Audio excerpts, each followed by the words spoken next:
Тікелей эфирде жаңалықтар. Аймағымызда 124 жеке нотариус халыққа қызмет көрсетіп келеді. Олардың кәсіби біліктілігін жетілдіру мақсатында облыс бойынша әділет департаменті 2 күндік семинар өткізді.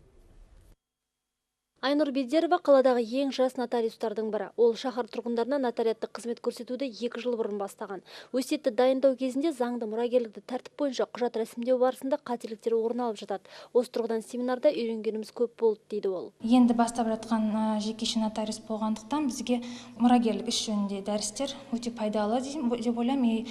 Оны жиі қайталап бізді өзімізге соны дәрісті алып отыруға дұрыс деп санаймын. Соңғы жылдары құқықтық заңнамаларға өзгерістер мен толықтырулар көптеп енгізілді. Нотариустардың қызметі сот, әділет органдарымен тығыз байланыста болғандықтан жаңашылдықтарды дер кезінде меңгеруі шарт.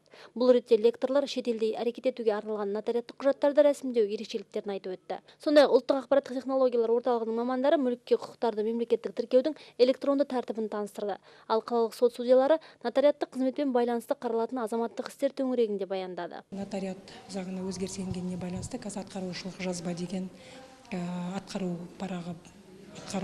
құжаты да қосылған.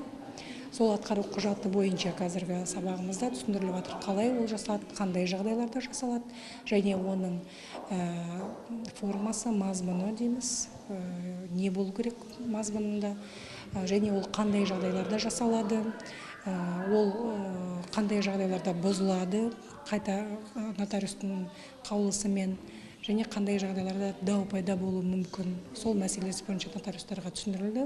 2 күндік семинар қорытындысымен 40-тан астам нотариусқа біліктілігін арттырғанын растайтын сертификат табысталды.